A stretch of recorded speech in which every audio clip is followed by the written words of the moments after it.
CTV Calgary, local breaking news.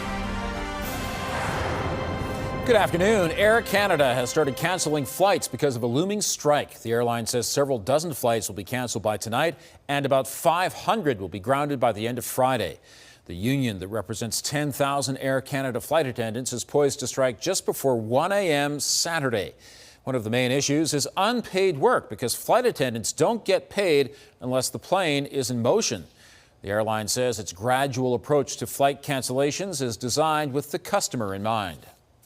This approach will help limit the strike's impact by allowing as many customers as possible to complete their journeys.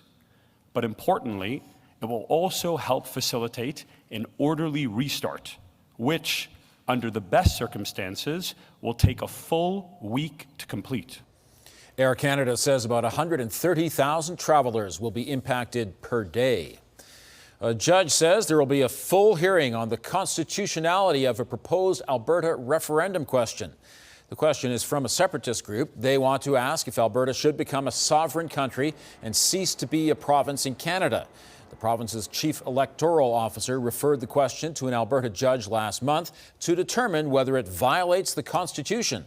An application was made to quash that review. Today, the judge ruled it will benefit democracy, so a full hearing will go ahead. The Premier and her Alberta Next panel are holding another town hall to hear people's grievances with Ottawa. Tonight's event will be the second one for Edmonton. Danielle Smith has said one of the reasons for the panel is to address concerns inspiring separatist sentiment in Alberta. The panel will focus on several policy ideas, including withdrawing from the Canada Pension Plan and replacing the RCMP with a provincial police force. A think tank that focuses on energy and environmental issues says there are fewer oil and gas jobs in Canada despite significant production growth. The Pembina Institute did a study that concludes a focus on cost-cutting and rewarding shareholders over the last decade has led to a steep decline in the number of jobs per barrel. It says direct oil and gas jobs fell by 35,000 between 2013 and 2023, or about 43%. At the same time, production increased by 47%. The study says the global oil price crash in 2014 fundamentally altered companies' investment decisions. Canada's canola exports to China are now being slapped with a nearly 76% duty.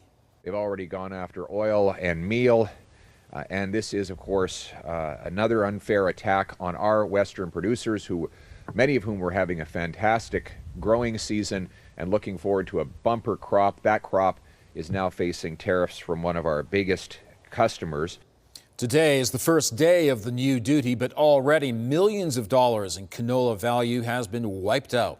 Beijing is retaliating for Ottawa's 100% tax on Chinese electric vehicles. China is Canada's second largest canola market. Pierre Poilievre, the premiers and farmers are urging the federal government to have constructive talks with China to resolve the issue. More than 14,000 Albertans took advantage of advance voting in the upcoming Battle River Crowfoot by-election. That's about the same number as the number of advance votes during the election in April. Pierre Poilievre needs to win the seat to return to Parliament. Election day is next Monday, August 14th.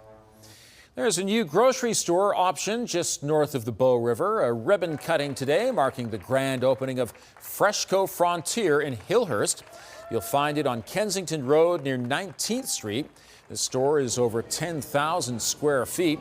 Freshco also promises to price match on products sold for less at other discount supermarkets. It's a sweet way to make a difference for sick and injured children. Today is Dairy Queen Miracle Treat Day in support of the Alberta Children's Hospital. Net proceeds from every blizzard sold in Canada go to local children's hospitals. The annual event is especially meaningful for Chloe Mueller. She's the daughter of the Shaughnessy DQ owners and has benefited from the Children's Hospital throughout her life. When I was 16 years old, I had bacterial meningitis, and I had to get to a craniotomies. which is like brain surgery. We do it because, number one, the communities do so much for Dairy Queen and for our Dairy Queen franchisees and crew members, and we want to give back to the communities. And there's no better way than to give back to those that support us, and those are families with kids. The money raised goes to equipment, research, and uncompensated care.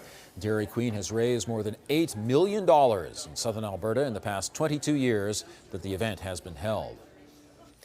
800 goats are currently grazing in Noseill Park, helping to remove invasive plants and lower the risk of fire. The city first introduced the program in 2016. Officials say it costs about the same as herbicide, but the goats' hooves also till the soil and their droppings fertilize it. A professional shepherd and dogs manage the goats during their stay. The public is asked to steer clear while goats are grazing and keep dogs on leashes. Thanks for joining us. We'll have more on the top stories coming up on CTV News at 5 and 6 or anytime online at ctvnews.ca/Calgary.